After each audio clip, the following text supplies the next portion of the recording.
xAI All Hands. We've got a very exciting presentation for you. We're going to start off by recapping the incredible progress that the xAI team has made in just 2.5 years. It's really remarkable in pursuit of our goal of understanding the universe. So just going over our accomplishments since inception, it's important to bear in mind that xAI is only 2.5 years old, basically a toddler. And we've nonetheless achieved an incredible amount in a very short period of time. So our competitors are 5, 10, in some cases 20 years old. They have much larger teams. They started off with far more resources, and yet nonetheless, we have achieved #1 in many arenas in just a few years. So we've achieved #1 in voice, in image and video generation. I think we now at this point are actually generating more images and video based on the last numbers I saw than all of our competitors combined. We are winning in terms of forecasting, which is one of the key metrics of intelligence. The Grok 420 forecasting model beat all the other AIs in forecasting. And we've topped many leaderboards. We've got now a great app with Imagine, with the core Grok. We've made radical improvements to the X app, and we've launched a Grokopedia, which is on its way to far exceeding Wikipedia and will ultimately be orders of magnitude more comprehensive and more accurate, and have more information as well as video and image data that simply isn't there on Wikipedia. So it's intended ultimately to be Encyclopedia Galactica, a distillation of all knowledge all knowledge. We're the first to achieve 100,000 H100 GPU training cluster, and we're now about to achieve the first 1 million H100 GPU equivalents in training. So really an incredible amount of work in a very short period of time. And it's important to consider for competitiveness of any technology company, what matters is not the position at any point in time, but what is your velocity and acceleration. And if you're moving faster than anyone else in any given technology arena, you will be the leader. And xAI is moving faster than any other company. No one's even close. So let's go to our team. As we grow as a company, a natural thing that happens is you reorganize the company as it scales up. So when you first have a startup, you might have just a few dozen people and they'd all just chat amongst themselves. As you grow to several hundred people, you have to then add more structure, just like an organism that grows from a single, like we all just grew from a single cell, and then to a blob of cells, and then you get organ differentiation, limbs, you grow a tail, hopefully the tail disappears, and then you become a baby, you go through these stages. And so we're organizing, because we've reached a certain scale, we're organizing the company to be more effective at this scale.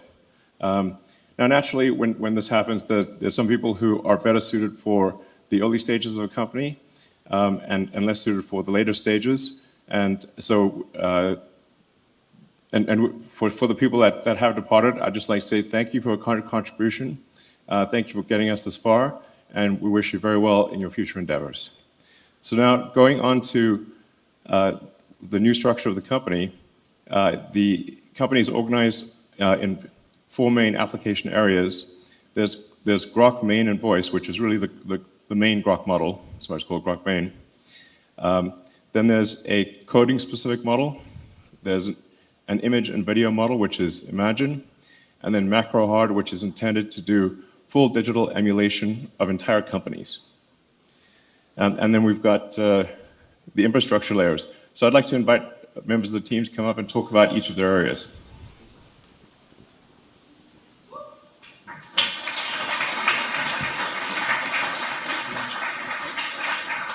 Hey, thanks, Elon. So Grok main and voice are going to be merged into one team. And on voice, one anecdote is September 2024, OpenAI had this product. You could talk to advanced voice mode, and we had nothing, no model, of course, no product. We started much after that, and in a span of few months, 6 months, we developed the model in-house from scratch without a bunch of people who knew audio, and had a product that was surpassing OpenAI in 6 months. Fast forward 6 more months, and now we have Grok in more than 2 million Teslas. We have a Grok voice agent API. You can do all kinds of amazing things with it. In a span of 1 year, we went from nothing to being leaders. That kind of stuff is only possible in a place like xAI, where you have small teams, committed, mission-focused, lots of compute, and we really, really want to keep pushing. Same story on the chat models. We've always been at the forefront of reasoning, starting from Grok 1.5, Grok 2, Grok 3, and we want to really move to a world where it's no longer about just question answering. We want to build an everything app. So you should be able to come to it and really get done whatever you want. Ask a legal question, make a slide deck, or solve a puzzle, stuff like that. Yeah, so I really think on the product side, we're really going to see a huge transformation happening in a very short period of time.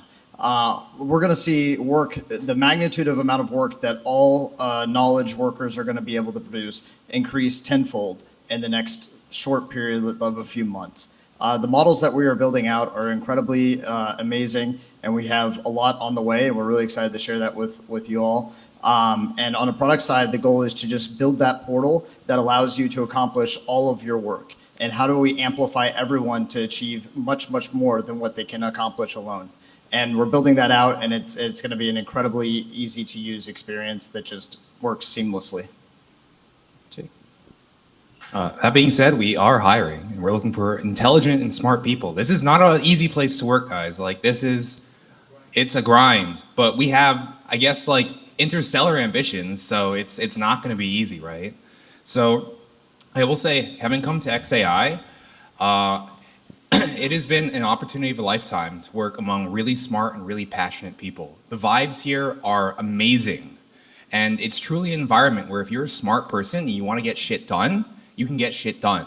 There isn't organizational overhead getting your way, or kind of, I don't know, having to write docs and all this kind of stuff. You just do stuff.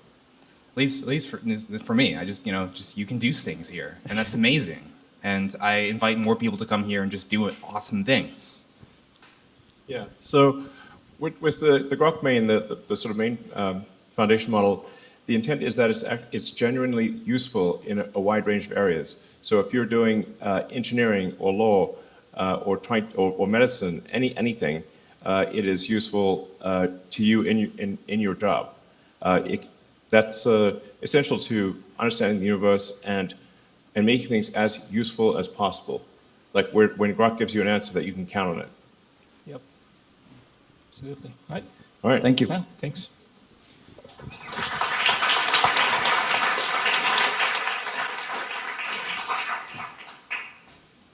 Hey everybody, I'm Macro. So the world changed a lot recently in terms of coding. The coding models, I was always complaining, people were trying to convince me to use a coding model, and I was testing it, and I wasn't really convinced. But as of recently, the models, they actually produce good, decent quality code. You still need to review and give feedback, but it's easy to see how they can accelerate you quite a lot. So it's not only about coding, it's they understand your intuition much better than before. Now, when I describe a problem, I only have to phrase it like I would to another colleague engineer who has already seen the code base. That's a huge change. Before, you kind of need to handhold a toddler to make a change. And they don't only write your code, but they also can debug your code. So now we do hours of Grok code running continuously to make sure that a more complex change to the training system actually works in production. So it's easy to see for us that this is not only about accelerating ourselves, writing code and making us 10x more productive, but we are really on this path for recursive self-improvement, where the current generation of Grok code is training the next generation of Grok code. And we see that this path, we are on an exponential takeoff here. This path will continue. So we are doubling down on coding and making coding one of the highest priority efforts in the company.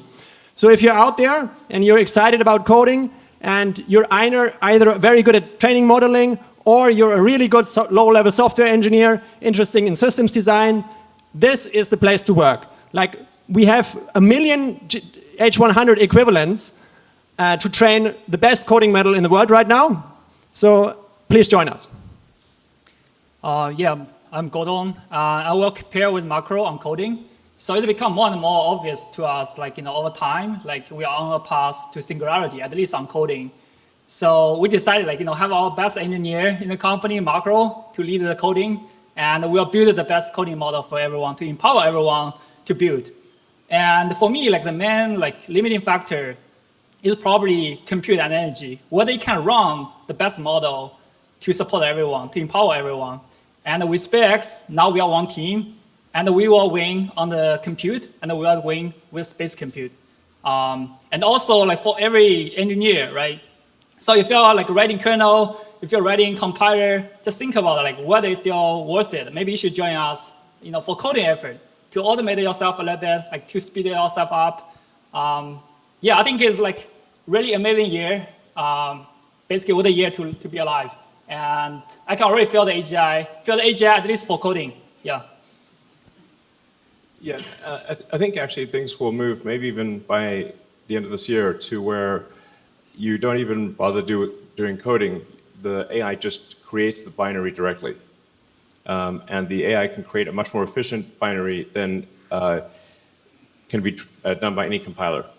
So just say, create optimized binary for this particular outcome, and you actually bypass even traditional coding. There's no, that's an intermediate step that actually will not be needed, probably by, I'd say, the end of this year. And we do expect Grok code to be state-of-the-art in 2 to 3 months, so it's happening very quickly. Yeah.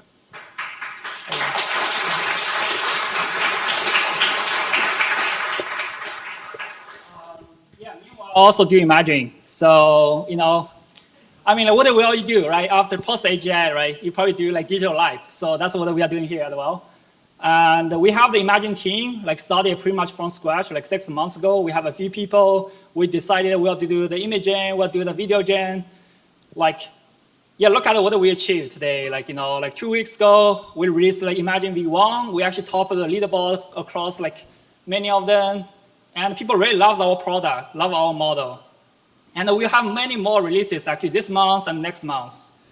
So yeah, to me, there's like a very high chance, like we actually may build a metaverse before Meta.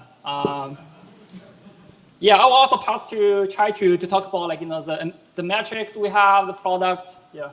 Yeah, like Gorong said, it's only been 6 months since we started working on Imagine. We had no code internally for diffusion at all 6 months ago.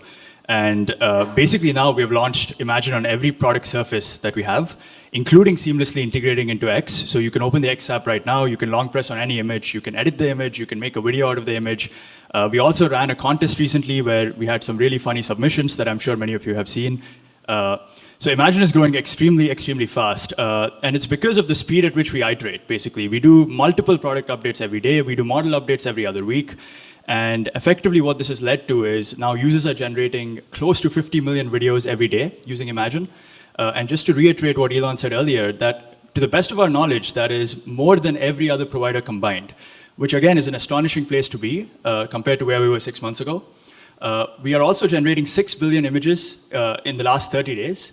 Google recently posted that 1 billion images were generated using Nano Banana in 30 days. So we're 6 times that, right? And really the goal is, it's not like we don't just want to win, we want to win like over a long period of time and have sustained greatness. And so the goal with Imagine is to take anything that you can imagine and turn it into reality. And so that's what we're gonna that we're gonna speed run that basically is the goal. Yeah. Hey, I'm Hao Tian. As we keep scaling our model capabilities, building visual worlds that's indistinguishable from reality, we're also building systems that unlocks much more possibility than what we have right now. They will be able to generate the videos that's much longer than what we have right now with stories or with souls of your Imagine. And by the end of the year, we likely will be having models that allow you to generate videos of 10 minutes or 20 minutes in one shot without any intervention. You just need to give your imagination, and our model, our agents will do it for you. And moreover, those are the videos we generate. And we're also going to allow rendering those. We're already the fastest in generating the videos. And we're going to keep pushing the extreme where we're going to render those videos in real time. And you will be able to imagine, build, and interact with your own world. And the world will respond to you in real time. And it is exciting future that we are going to build with ourselves. Absolutely.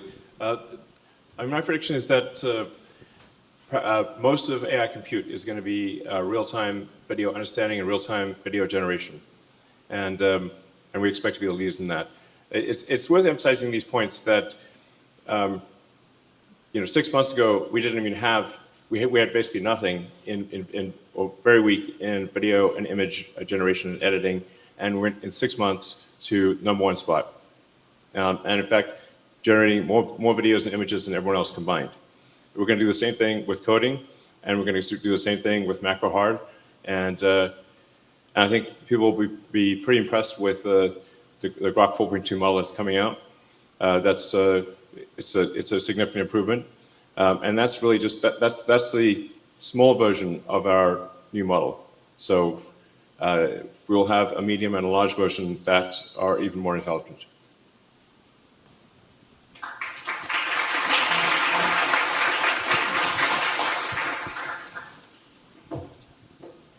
All right. Hi, everyone. I'm Toby, and I work on Macrohard, the most serious of all product names. So arguably, giving computers to humans was a good idea. So we're doing the same thing for AI. It's kind of like Inception. We're giving computers to computers. So Macrohard is building a fully capable digital real-time, very important, human emulator. So it's able to do anything on a computer that a human is able to do, including using advanced tools in engineering and medicine. So there should be rocket engines fully designed by AI. And in a sense, it's one of the last few remaining areas where AI is significantly worse than humans, which is why I think it's one of the most exciting areas to actually innovate in and actually change the field. Hi, everyone. So yeah, my name's John, and so we're building these strong reasoning models, which are now going to control our CLI. Like, we're actively using these every day. They are like tremendous productivity boost to the whole team. I know the voice team is like killing it on that. And this is the reason why we need the compute. We need the large-scale compute to run these models to boost our own productivity. But 80 to 95% of the world software has a GUI. So that's great representation. And to truly make people's lives easier, we need to develop models that are capable of solving day-to-day tasks on GUI. So Macrohard, we will emulate a company where the output is digital. So this is the obvious next step for agents. Macrohard will enable true end-to-end orchestration across the desktop, and it will lead to immense economic prosperity. We're entering an era where we need to tackle the hardest of tech problems, but in order to solve this, we need to hire the best people. So, think of the smartest people that you've worked with and put them forward for a position here. And if you can't think of anybody, go through your phone book, go for your LinkedIn. You'll be surprised how big your actual network is. And they just need 3 properties, obviously, that we want to optimize for. Are they clever? Can they solve hard problems? And the second property is, are they driven? Do they have the ambition? Do they want to win? And the third is, are they a nice person? Do you want to actually work with them? So thank you. Yeah, the Macrohard project is, over time, actually will probably be our most important project, because what we're talking about is emulation of entire human companies. So when you look at the most valuable companies in the world, they are their output is digital. So they don't actually make hardware. So it should be possible to completely emulate any company where the output is digital. And this will usher in an age of prosperity, the likes of which we can barely imagine at this point. You need imagine to imagine it. So this is a big deal, and this is why the words Macrohard are painted on the roof of the training cluster, because that's what it's going to build. So It's also pretty funny. yeah, it's meant to be a joke.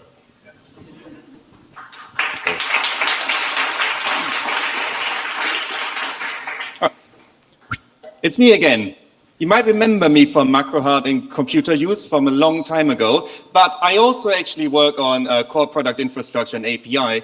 In fact, this is what I've done for most time at xAI. So anytime you use any of our products like grok.com, API, authentication, you go to status.x.ai, this is done by the core product infra team. And a large portion of them actually sit in London, and we work with Jaime over there. So we keep the lights on at peak hour, 4 p.m. every day. We get paged at night when stuff goes down. Also, thank you to anyone in Palo Alto getting paged. There's really important work, reliability, security, core product infrastructure. So if you're really interested in solving difficult distributed problems with like messy data, this is the team to join.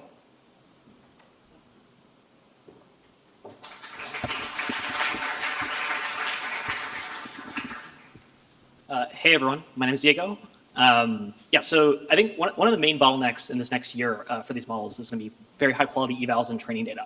And one of the ways we solve that is by taking the world's foremost experts in these respective domains, bringing them here and having them evaluate the model. We do this for domains like medicine, finance, law, we have voice actors, we have video editors who contribute daily to making Grok better. We're going to be continuing to work on very high quality evals over the next few months. We have some exciting stuff in the frontier of useful tasks in finance and law. We're trying to build evals that are useful in training data that represents useful work and not necessarily proxies of intelligence, which I think a lot of the open source evals do today. I'd like to say we're shifting from using these sort of common internet evals, which I think are actually not a real indicator of usefulness, to having expert tutors in each domain. So every domain of engineering, medicine, law, whatever the case may be. And the actual eval is, does the expert in that arena, or does our group of experts in that arena, human experts, agree that Grok is extremely useful and that the results are correct? That's actually the only eval that really matters. Yeah, exactly. You'll see this in Grok 420, but we made some improvements because of that type of data in truth seeking and kind of minimizing political bias. The responses are much more cogent. That's exciting. And we are also working on Grokopedia. So the goal of Grokopedia is to create a distillation of all human knowledge. I kind of like to think of this as like a modern day version of the Library of Alexandria. And in the quest to build Encyclopedia Galactica, which it will one day be called, we've gone from essentially having nothing to around 6 million articles. For context, Wikipedia is around 7 million English articles. We're improving on hallucination. Our goal is essentially for Grok 5 to not have to search out of the data center.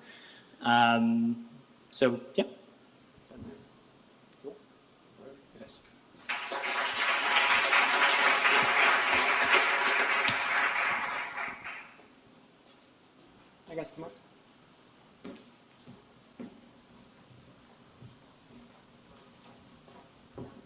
So in the ML infra team, we are building the training, inference, and tooling team, tooling software for the company. So to give you an example, when we were training Grok 3, we built the pre-training framework for this. And these are some of the coolest systems, in my opinion, that you can build as a software engineer. So it's like we have 100K H100s at the time, and they were just delivered, and we didn't quite have the software. We thought we'd have the software, but then at 30K scale, we realized actually the software is not quite working. And it took a major, almost I would say halfway rewrite of the software, because there's so much going on in a data center that you can't actually account for. Switches are flapping, links are flapping, switches are going down, GPUs are just burning through, you have numerics issues, and it's a system where you want really 100K H100s to behave in lockstep. So a training step is like 5 seconds, and you're going 5 seconds in lockstep, but during that 5 seconds, everything can happen. So you need to write a system that makes progress despite all these things that can happen in the environment. And we did this successfully, and it was one of the coolest times in my life, where the system was actually running, and it was running at the same time my son was born, so there was extra excitement. But these problems, like, you don't find anywhere else. Like, nobody has this kind of compute, and also nobody has this kind of talent density. So at the time, to give you a perspective, we were like, an overall team in pre-training, we were probably like 15 people. Out of that, maybe like 7 people were working on the actual training system. And we still maintain that talent density in the team. So if you're interested in working on these problems, and you don't want to be just like part of a bigger organization where you're one of like 1,000 people working on this, then this is the place. Like, we are still a very small team. With me is Lian Min from the RL and Inference team. Hi, I'm Lian. So at our team, we run our reinforcement learning training job and production inference at a large scale on the Earth, and probably soon in space. And we are kind of already design a lot of things to make it more resilient and scalable. So we're building a system to scale from 100K chips to millions of chips. And we optimize every aspect of the stack, like parallelism, prefill, decode, and make it resilient to every known and unknown hardware failure. So if you are system hackers obsessed with extreme performance and reliability, so here is you'll find the most interesting problems to work with. And I think actually, like, very similar to all kind of things, like it's very important for you to first see the problem, and then you will develop the solutions that no one else can develop before. Yeah. Okay, I'll hand over to the tooling team. Hello, I'm Ashdeep from the tooling team. Every software needs to have a great interface to be able to make it useful. So as the tooling team, we are responsible for building the platforms, frameworks, and infrastructure which is required for humans as well as agents to be able to use our products. We started by building out the human data platform. This is a place where we collect all of our human data, and eventually expanded on to build our internal engineering platform, through which we basically run deployments, run evaluations, or like look at like what training results exist. So if you really care about building a good interface or providing a really useful framework for researchers, for agents, as well as our tutors, then you should definitely join our team. So hi everyone, I'm Yulong from the JAX team. So now JAX at xAI is a really small team with a couple of engineers that are working on JAX GPU to optimize our ultra large scale GPU training. So you can imagine that training at scale can be very complicated. Even you run Hello World at scale, it can be complicated, right? So then we're actually responsible for supporting the entire companies from pre-training foundation models, RLs, and also multimodal to scale things first from 10K, 100K, and then probably 1 million H100 equivalent GPU scale. And to implement a lot of practical optimizations, we have to customize the entire JAX stack from compiler and runtimes, and there will be a lot of interesting problems. And also, if you really want to, obsessed on optimizing the entire stack at scale, we are probably the best place to go, because we really have very large scale GPU clusters, and we have a lot of interesting problems to work with. Hey, I'm Pranjal from the kernels team. Basically, the kernel team sits at the very bottom of our training and serving stack. Our code runs inside the million equivalent GPUs that we have. And if you look inside the GPU, there's hundreds of thousands of threads. And these threads are trying to talk to each other, to multiply matrices, compute attention scores, and some of them even talk to the million other GPUs that we have. And this is the low-level system that we have. And we like optimizing every single microsecond in this. And we care deeply about squeezing every last drop of performance from these GPUs. So if you like this low-level systems problems, algorithms, please join us.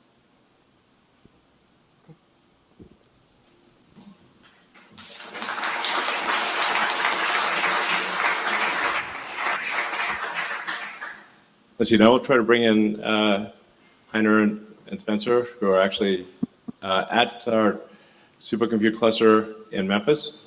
Hey, Heiner.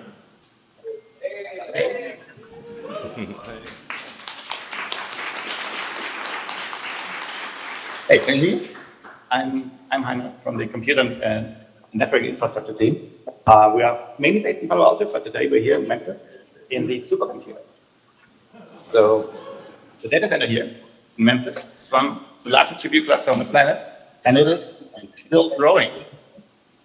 Our job is to keep all this compute up and running, train the next version of Grok, and to serve AI outputs to our users. But for GPUs to work well, a lot of ingredients have to be Actually, just put the mic really close to your mouth because the ambient noise is high. It's getting too loud. Let me go back to you. So I was saying, our job is to keep the compute up and running, to train the next model of Grok, and to serve AI, so users. So for GPUs to work well, a lot of ingredients have to come together, mainly software and hardware. So there's all these GPUs, CPUs, NICs, switches, and hundreds of thousands of operating systems running as one big supercomputer. And what we need is folks who really understand Linux, really understand RDMA, and really understand how computers work on a deep level. If that is you, reach out on X. And I'm handing over to Dan. All right.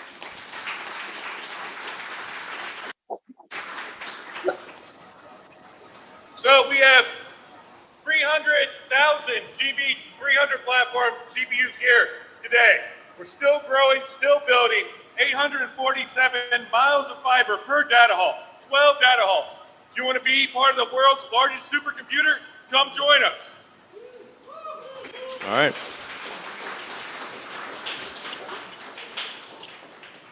So it's quite marvelous what we've been able to do in less than 1 year's time here. We have, once we're completely finished, we'll have north of 1 gigawatt of power online and running. We'll have the largest Tesla Megapack system in the world, larger than in Hawaii or South Australia. And Zach is really quickly going to talk a little bit about actually constructing the data center.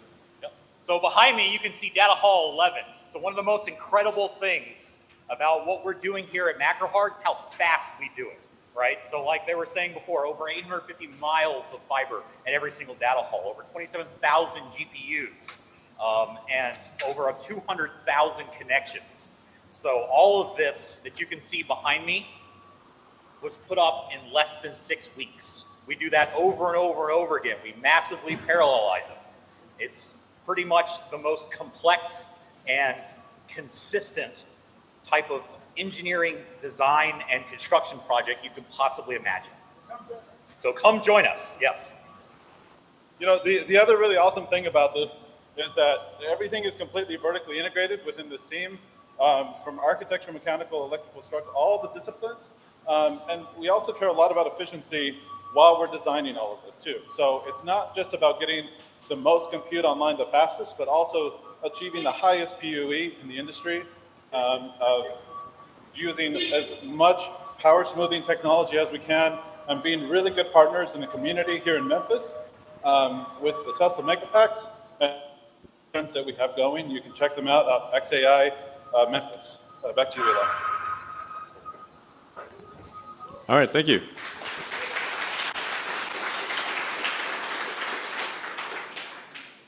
All right, so that was live from the front lines in Memphis. So fundamental to any AI company success is the compute advantage. And what we've demonstrated over and over again is that xAI can actually deploy more AI compute faster than anyone else. Actually, as Jensen Huang, CEO of NVIDIA, has said many times in interviews, there is no one faster at getting AI compute online than xAI. So congratulations, guys.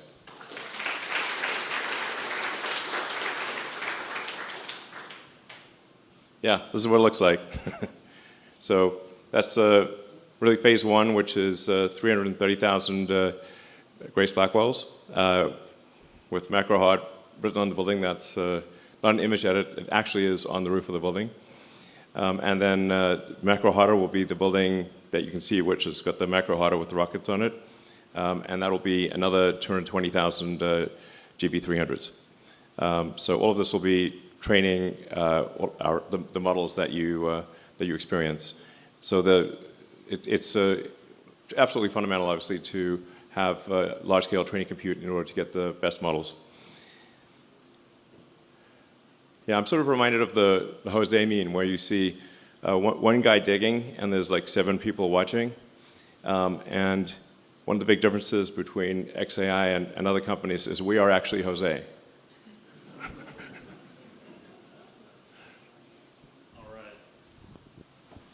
Hello.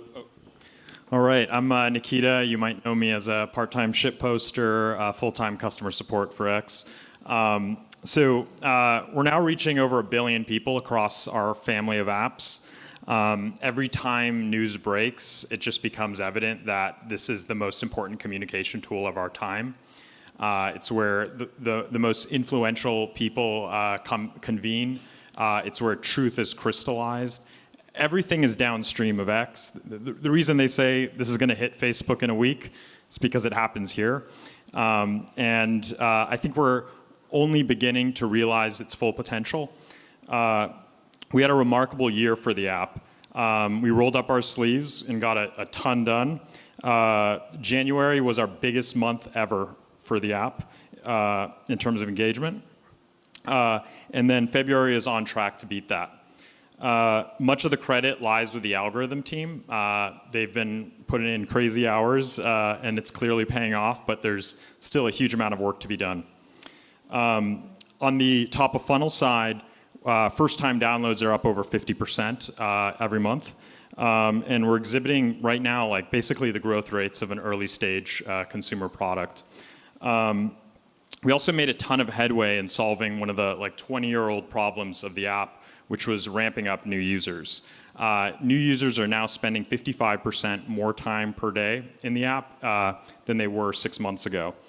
And on the core product side, we're hitting our stride too. Not only did we rebuild the algorithm, we rebuilt our onboarding flows, and we're seeing double-digit increases on all our key metrics. We rebuilt notifications, our web browser, xChat. Basically, every surface of the app has been rebuilt to be better than ever. And it's clear that if we're focused, we can move mountains and evolve this platform. Just last month, we did a little push on articles, and articles published are up 10x. Articles read are up 17x. And on all other fronts, like over the holidays, we did a big push on subscriptions. We just crossed $1 billion in ARR there. I think with the X app, you know, there's very few unknowns. Like the path for us to win and become, you know, the #1 app in the world, we know what to do. The ball's in our court. It's for us to win, and it's just a matter of us executing. Yep, and yeah. So we've evolved what used to be the old Twitter DM stack, which was unencrypted, basically just text, to a fully encrypted messaging system that allows you to do audio and video calls, has you know, all the things you'd want from any messaging app, the disappearing messages, screenshot blocks. Like there's all the features that you'd want in an app. We will be open sourcing the code for this in the next few months, as we are open sourcing the recommendation algorithm code, so people can actually see what we're doing. Nothing beats transparency for believing in a company. So we're going to be the only recommendation algorithm that actually open sources, so you can see what it does and how it's evolving. With Grok Chat, it will also be open source, so you can actually see if there are any vulnerabilities. There will be no hooks for advertising or anything else like that in Grok Chat, which is really intended to be a generalized communication system. And in the next few months, we'll be releasing a standalone xChat app. So if you just want to do messaging, you can do that. You don't have to go to the core product.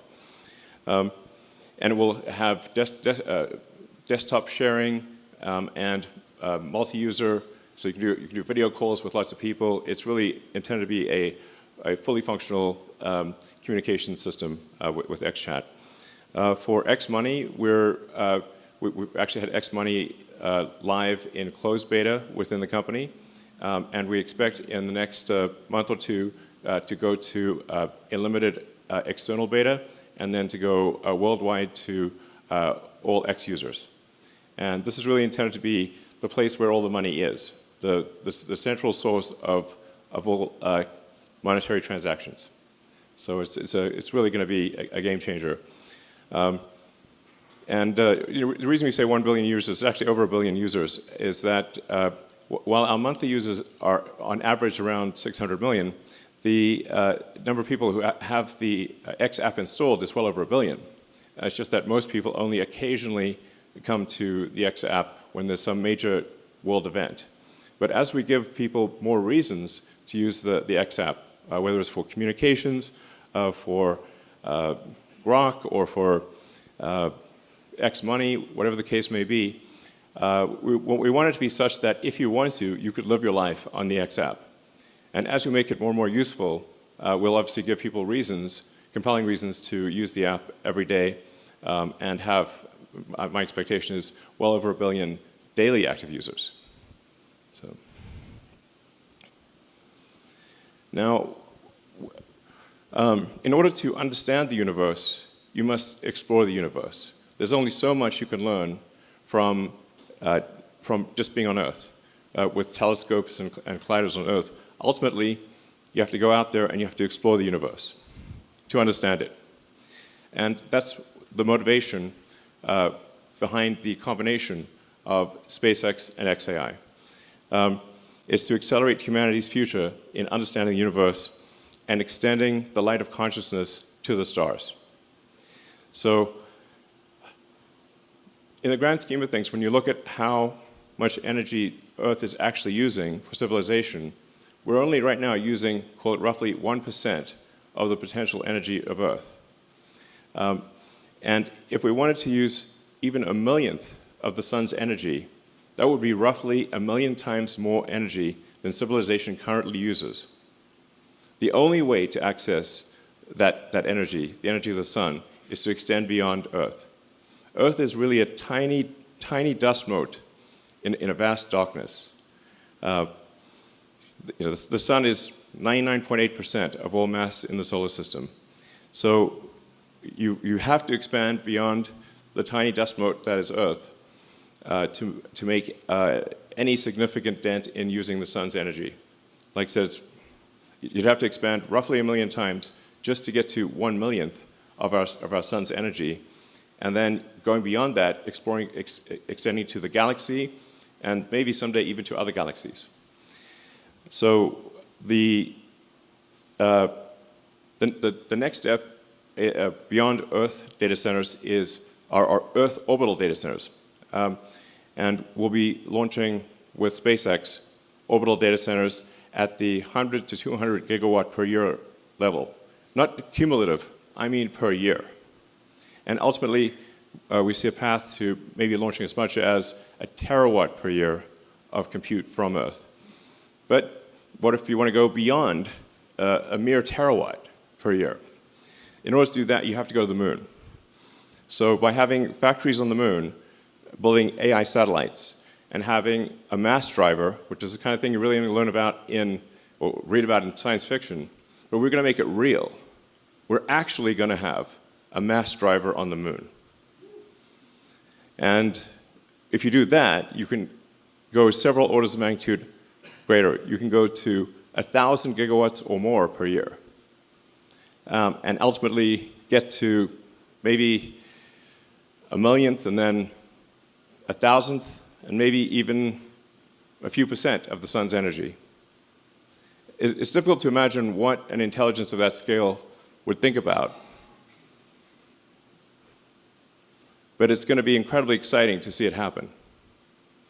I really want to see the mass driver on the moon that is shooting AI satellites into deep space. It's going like shoom, shoom, just one after the other. I can't imagine anything more epic than a mass driver on the moon and a self-sustaining city on the moon, and then going beyond the moon to Mars, going throughout our solar system, and ultimately being out there among the stars and visiting all these star systems. Maybe we'll meet aliens. Maybe we'll see some civilizations that lasted for millions of years, and we'll find the remnants of ancient alien civilizations. But the only way we're going to do that is if we go out there and we explore. And this is the path to making it happen. Thank you.